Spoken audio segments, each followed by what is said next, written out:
Hey Rankin, how are you? I'm good, thank you. It's good to How are see you? you. How are you? How are you?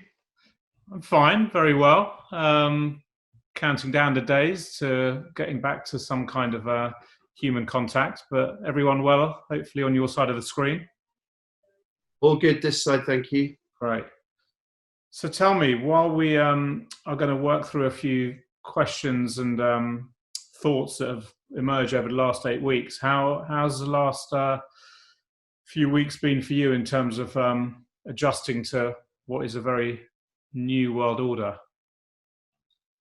Whew, so that's a that's a big question. It's been a combination of like loss of lots and lots and lots of work because obviously my job involves being very close to people, and I can't do half of my job if I'm not in the same room as someone.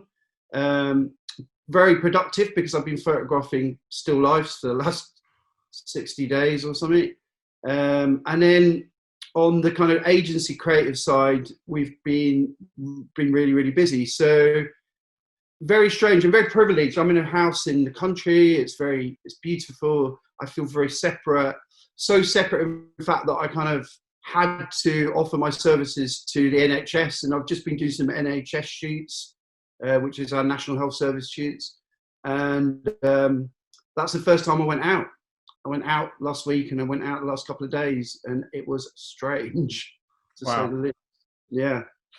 Tell me, your last issue of Hunger was about the future, which in itself was very pertinent, given that you also chose to feature products in the issue which are all secondhand, and there's something quite interesting about the two things hand in hand in terms of the future in the most grandiose kind of future of the planet, future of the world, but also this idea of sustainability, responsibility, etc. And there was a comment you made at the end of your introduction, which said, "The future exists right now. You just have to want to see it." Um, Talk me through that a little bit in terms of not just the inspiration for the issue being about the future, but how you kind of unpack that statement about the future being here and now and around us.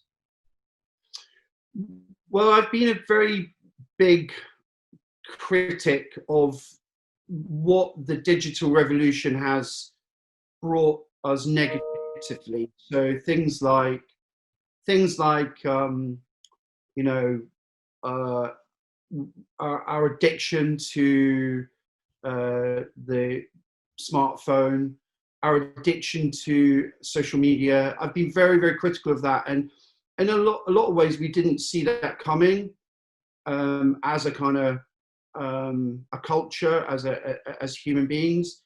We accepted everything that was given to us. We thought it was fantastic, and actually, the way that my head thinks about it now is that we're very much kind of in a world that's turned upside down. So it's like the Industrial Revolution, the invention of the combustion engine, the invention of the printing press have all happened in the last 5 to 10 years, and we're all kind of looking at the world through the lens of yesterday still. And my comment on the future was, what's going to be next is definitely things like virtual reality and mixed reality, and we're kind of taking it for granted that that's going to be fine as well, and it definitely isn't going to be fine. It's going to cause so many problems with our commerce, with our democracy. I mean, our democracy is being torn apart by social media. So my intention was to say, like, let's start considering and thinking about what's going to be next, because in a way, the big social platforms like Facebook and Twitter and even Amazon, if works as a kind of social platform itself as well. They're not really that interested in what's going on now, because they're all thinking about 5, 10, 15 years from now. And we're just dealing with now. And what I'm saying is, let's get ahead of that. Let's get ahead of it and consider it and start having debates and discussions with them, because our governments are definitely not.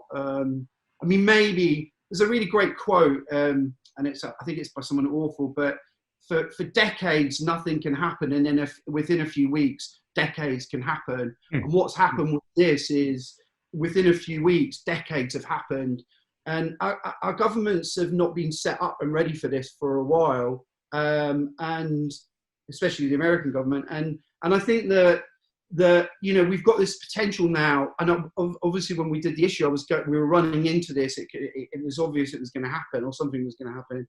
And we were just thinking in terms of, let's start thinking and talking about the future now, and in a way which is not, let's make it new. Fast and new don't really have the same meaning anymore. They kind of make people nervous. So now we've all been told to slow down, which for me is like a slap in the face from Earth saying, stop it. This will be bad for you if you don't stop it.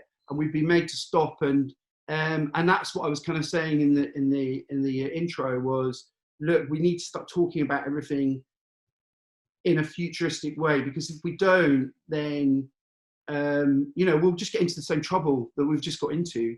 And in terms of clothes, it was just, I just wanted to make a point that, I'm not trying to make a political statement like, new clothes are bad. I don't think that's actually right. I think the way that we consume clothes is makes me very nervous. And I just was trying to say, look, you can use archive, or you can use things that have been in you can reinvent clothes. And I think that actually weirdly, the fashion industry is starting to do that much more than it's ever done before. So I kind of feel that we're as a community much more responsible than people think we are, or some of us are, I should say. I think it's a great point. I mean, I think what's interesting about everything you've just said is that you're shedding, you're putting a light on Rankin, the person. And of course, you're known, throughout the world for the incredible work and body of work that you've been shooting for, over almost 3 decades now. And, this kind of slightly sort of superficial and overconsumed, sort of overconsumption-led society, and the kind of glossy pages of magazines versus the kind of voice that you have as an individual, which you've often and very, never really shied away from using through other channels, Twitter, for example. Does all that mean that actually a magazine like Hunger will become more of a voice than just a book full of incredible images? And I talk about that from a perspective of somebody who doesn't work in the industry, who's looking in and going, I've never heard of this magazine. They pick it up, and are they confronted with something that just looks like another beautiful, selection of images alongside adverts and editorial, versus something that starts becoming a bit more of a voice that says, hang on, there's a message here that's a bit more important than where we've just come from?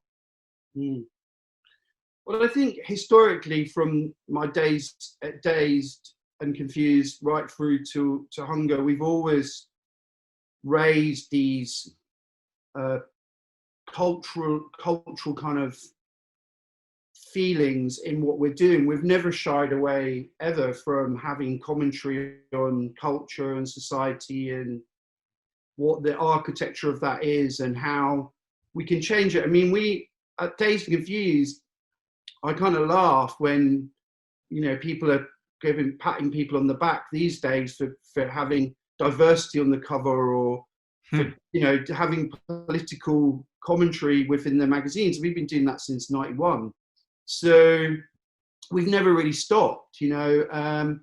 And I mean, my take on fashion has always been it's a very seductive way to kind of get your ideas across, and I'm seduced by it, and it's very easy to consume, and it's very exciting. And if you can get some ideas in there, then why not push it?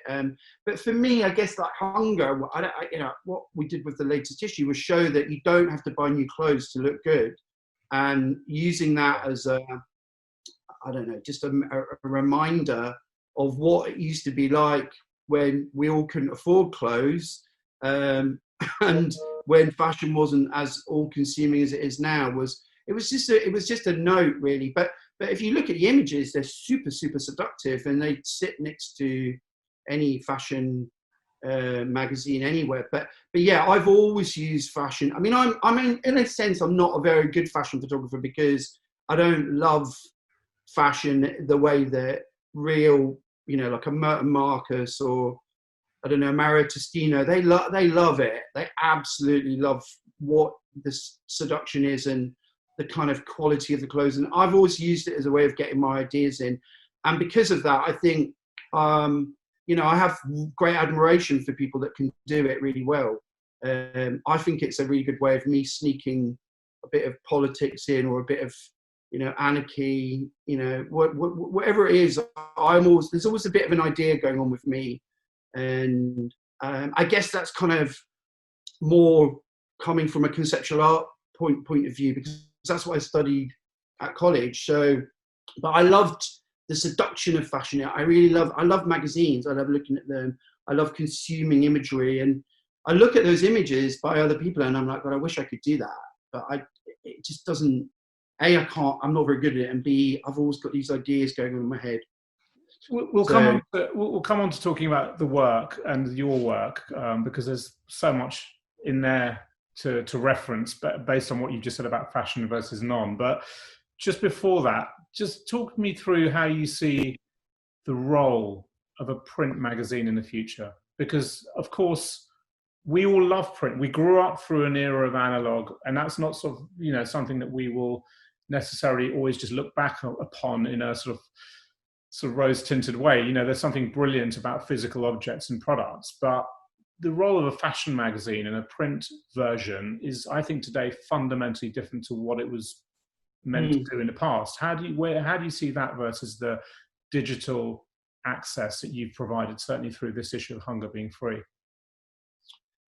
I think, for me, fashion magazines in general are something that we should cherish, because they're fantastic moments in time. They're unlike digital, even a website.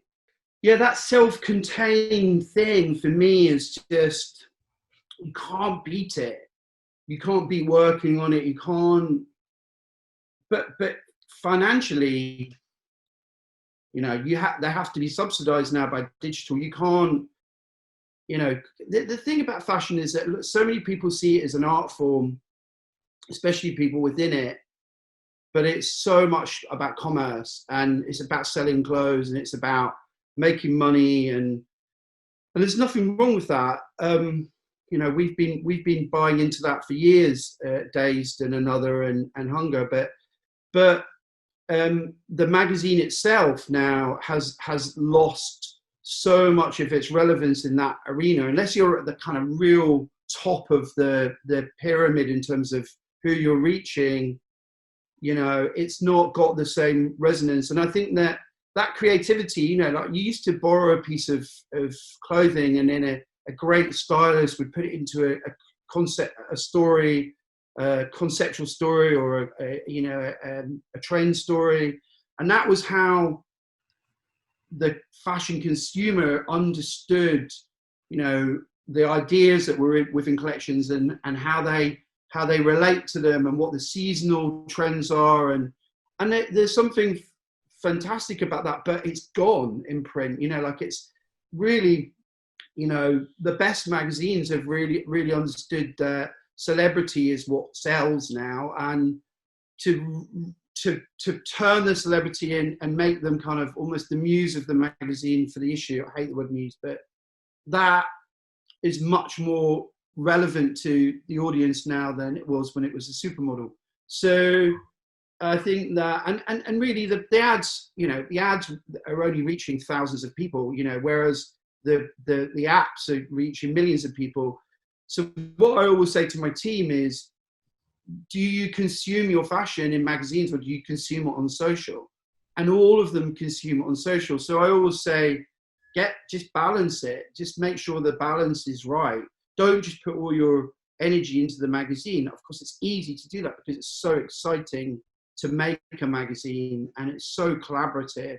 But if you do that at the mercy of the digital, then you're missing the commerce element to it, and also the commerce element to the reach of your title. I mean, I think Katie Grand was one of the first people that really realized this sort of how useful celebrity could be to get a massive reach, much bigger than her magazine would ever get. Yeah. Using, I mean, supermodels that were, they're kind of not just supermodels. They're TV celebrities who have become supermodels, and that reach is, you can't beat that reach. It's millions and millions of people, and that's why the brands will spend money, because that reach as a whole package is so incredible. And if you're just doing a magazine, like, I always felt that Ashley Heath made a big mistake by not getting really into digital, because he has such a great connectivity with his audience and with his black book, and and I think that Jefferson was kind of halfway in between. So they're my universe, and then Edwards and Anna really got it right. So to me, they can't be separated anymore. That's the thing. You can't. I love doing a magazine, and it is so much fun to make it and get it and hold it and feel it, and it's like nothing else. Maybe just making photos is the only thing that's similar for me, or making a film, but it's got nowhere near as much kind of, oh God, it just feels so good. But then commercially, who's buying them? Yeah. There's all the same group of people are buying them, which is even funnier. As an image maker, and we're talking here about one very specific medium and format being a magazine, but as an image maker, an artist, which I think is a better description than a fashion photographer for the reasons you said earlier, you also fairly effortlessly moved from still life and imagery, photography, into film. And you've been doing it for years. And of course, you've got a very, fantastic production business over at your studio. Well, you did 8 weeks ago, and it's coming back. Don't worry. But talk me through that narrative that film allows, in terms of storytelling and all the things that take you back into the art, not just the commerce of what was, as you said, the model for fashion. I think probably I just always used whichever route I could to reach an audience. That was always my intention. So film was something when I was a kid. I was so scared of it, really very nervous, because it felt like so separate to me. Like you had to be an expert in it. So when I started doing it, I was kind of asked more by people to make films, and then once I'd done a few, I just thought, well, it's not as complicated as I thought it was. But then it took me, from then about sort of 10 years to learn how to do it properly, because it's such a separate medium from photography. Everyone thinks it's really similar, but it's not similar. And capturing a moment is very different from capturing lots and lots of different moments and putting them together. And the comparison I always make is it's like the difference between writing a short poem and writing a novel. It's a totally different skill set. Yes, you're using the same techniques, but it's much, much harder to make a film. But yeah, I'm glad you thought it was effortless. I at the time didn't feel like it was effortless at all. I felt it was embarrassing, and I was, wasn't very good at it for quite a while. But now I feel your ability to express ideas and creative ideas through film was always, for me, a much deeper look into you as a person and your art. The pictures are the pictures. I mean, when you shoot some of the most incredible, subjects that you've shot, from, the Queen to Madonna to the Rolling Stones, I mean, the list is endless. The film for me was a little bit more of a sort of expose about the kind of the inner workings, which I found much more interesting because it allowed me sort of further in. And if I didn't know you, it would have allowed me a little more of a look into your mind and the mind of an artist. And I think for all of us, when you look at a great artist, you're always trying to figure out, how does he or she think? What drives them to get to that eventual output? And that's why I thought film looked effortless, because it didn't feel like you'd spent, it felt unfiltered.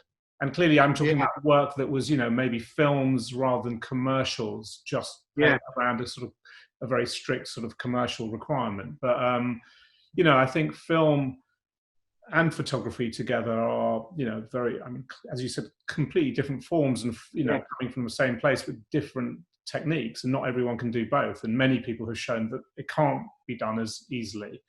But do you, when you look at artists and other filmmakers and image makers, where do you get your inspiration? Like, who do you look at beyond? There's greats from the past, but do you get your inspiration from everywhere, from anywhere?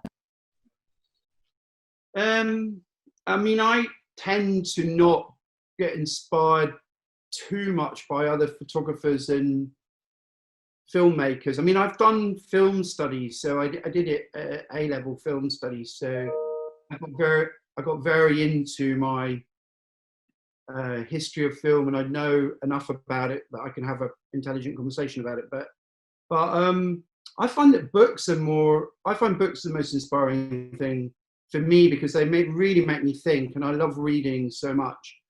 And obviously galleries, art is a massive inspiration for me. Artists, from Caravage. I'm reading an amazing book called, I have to look at it because I'm terrible at names. It's by the guy that wrote Moneyball. Oh yeah. It's absolutely brilliant. It's called, I'm reading Stephen King, If It Bleeds, because I love Stephen King. But I'm reading a film called The Fifth Risk, which is by a guy called Michael Lewis. Fifth Risk, yeah. And I read a lot of those political it's basically about Trump and how Trump has the negligence he's brought to the departments of agriculture, all the departments within his government, and he's just literally not taken it seriously. So, and he's just going through all the things that he's done wrong. It's a bit since you mentioned him, it would be sad. Since you mentioned him, it would be remiss of me not to ask. But you have photographed most of the most incredible people on the planet. Yeah, I would definitely photograph him. You would, right? Yeah, 100%. I don't understand why people wouldn't. Yeah, I think it's duty to photograph people that are like that. I photographed Tony Blair, I photographed Gordon Brown, I photographed Gorbachev. I love photographing politicians. How was the Queen? They've got the Queen was incredible. The Queen's not a politician. She's as a person, she's just absolutely amazing. I could not be more impressed by her as a human being. And she's very funny. She's got a very good sense of humor.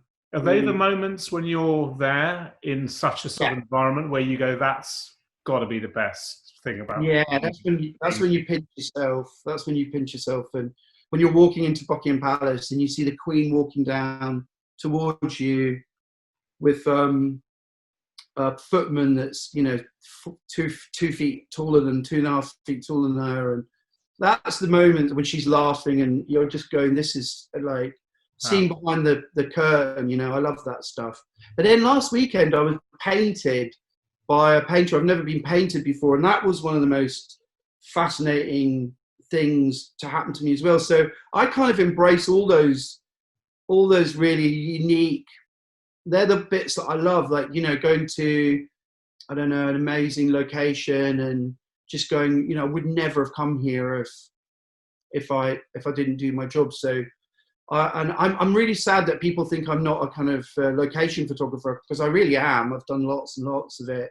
I've just got known for doing studio portraits, and I love traveling. I've been loving seeing the flowers and the still life. That work recently for me is just stunning. You know, it really, I really enjoy it, and I think it is something incredibly powerful in the sort of, I don't know, maybe even the solitude of those individual flowers that you've been shooting. Yeah.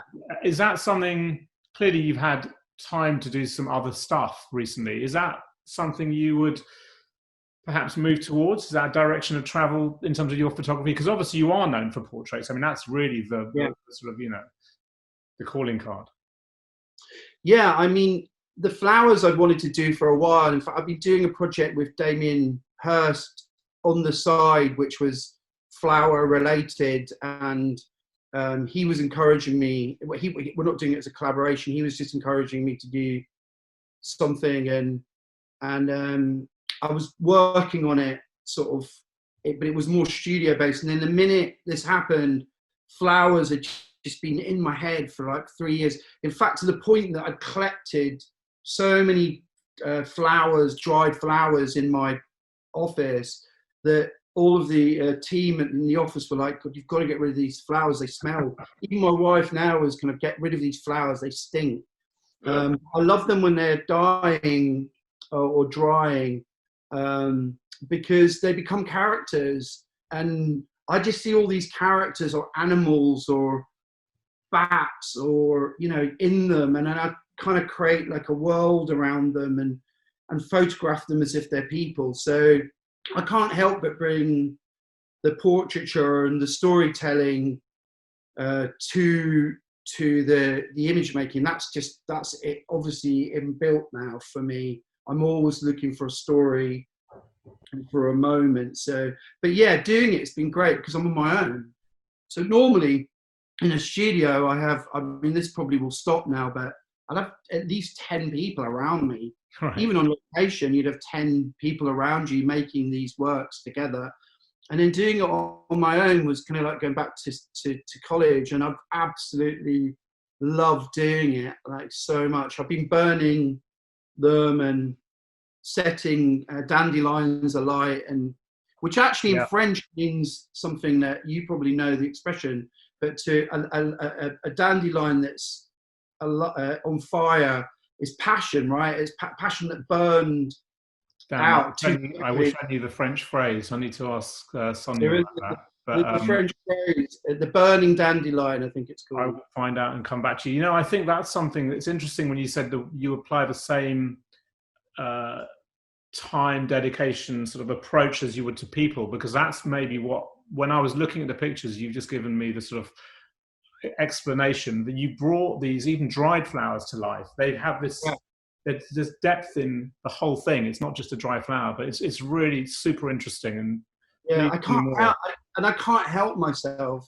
I try and look at them as still lives, but then, you know, I'll see a phallus, or I'll see a heart, or I'll see an old man, or I'll see, you know, bat, or I keep seeing, you know, like, even when I did 2 roses the other day. Oh no, they were, anyway, 2 flowers, and one was one way, I'm on the other. I was like, oh, you know, that's like a relationship in quarantine. I just can't. I mean, it's not very deep, but it's just the way. It's something quite interesting for all of us everywhere, I guess, being on our own now. You know, we've had 8 weeks or so. Maybe some have had more. Some have had, you know, probably a minimum of 8 weeks, and there's more to come.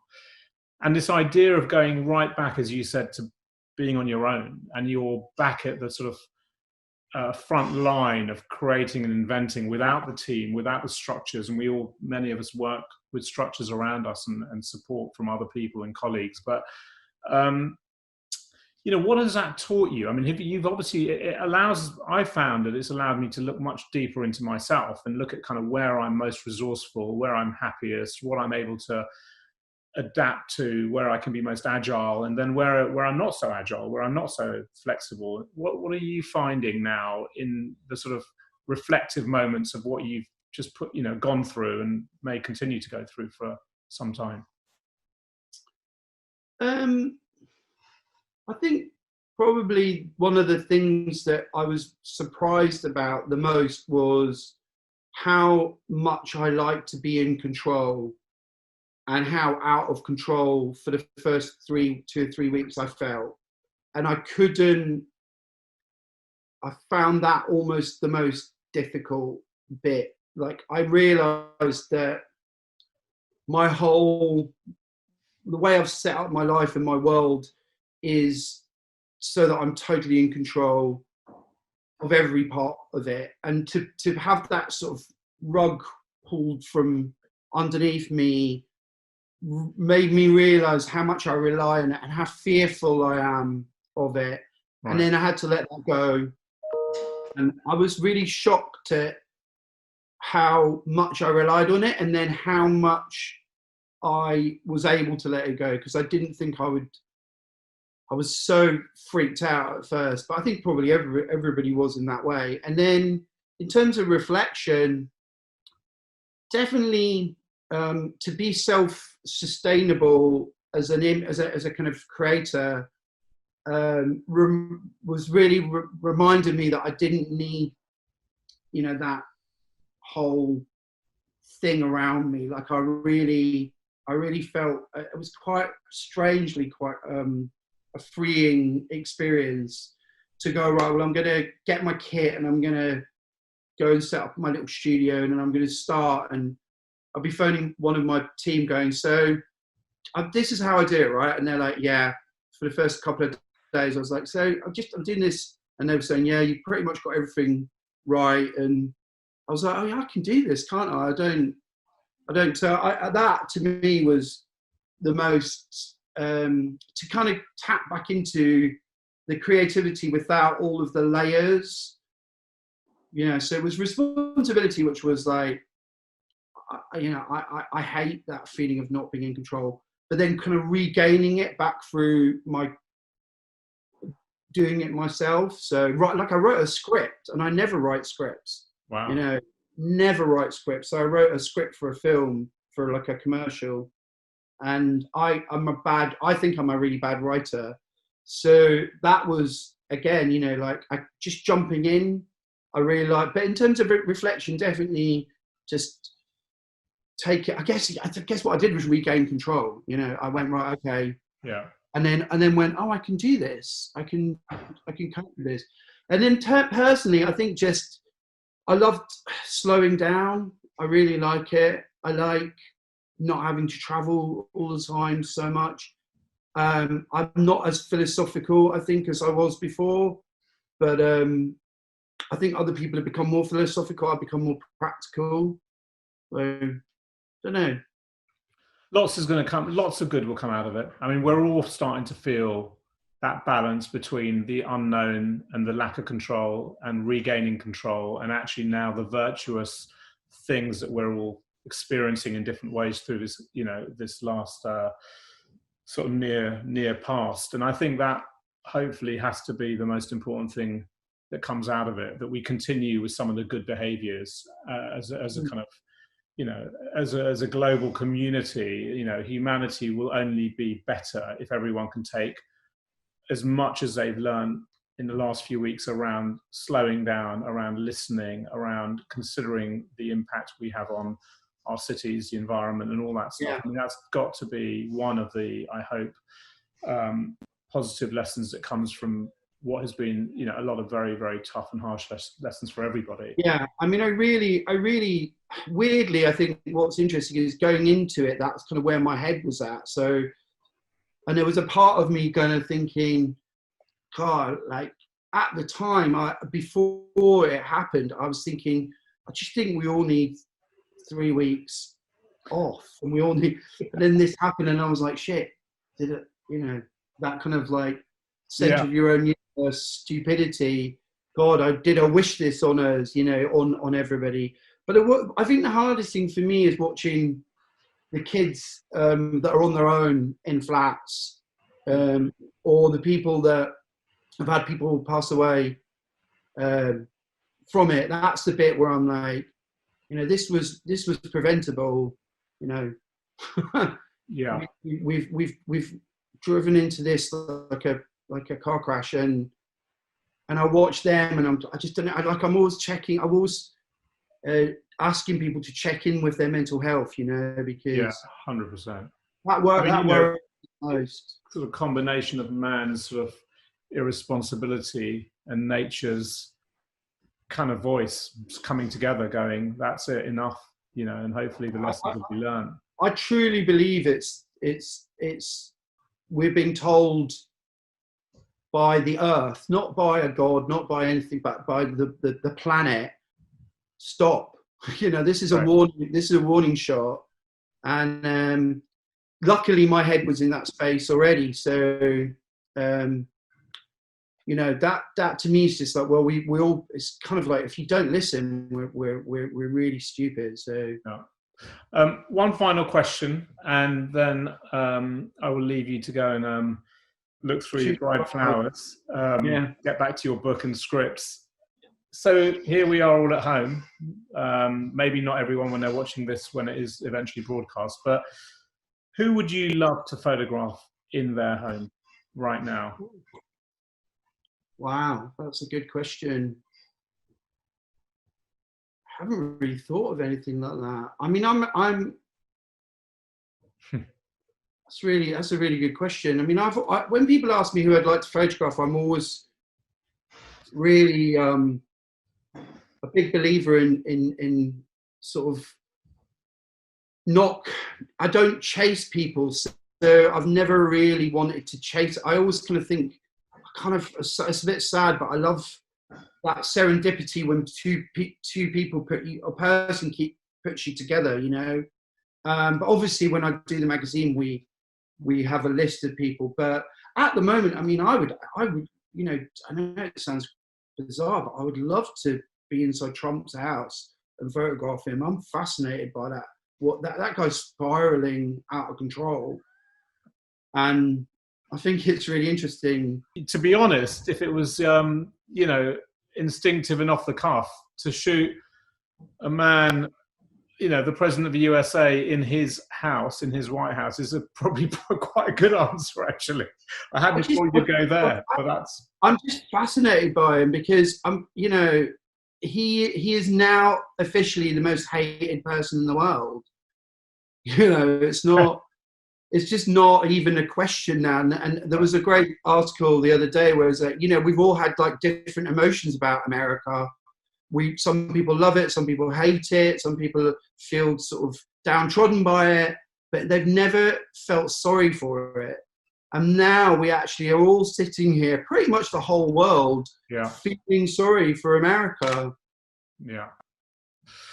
Well, on that slightly depressing note for everyone, it's been great talking to you. I appreciate you making the time. I think there's a bunch of people out there who are just probably embarking on their careers right now, studying at Polymoda in Florence and looking ahead into the world and thinking, what kind of world am I about to step into in terms of careers, etc. But I think you've provided some really fantastic sort of insights into you from where you started, where you are now, and even this idea of kind of feeling like you're back at in control on your own. And that should give everyone plenty of food for thought and hope for the future being theirs to write. So thank you very much, Rankin. Thank you. Come back to London soon. Cheers.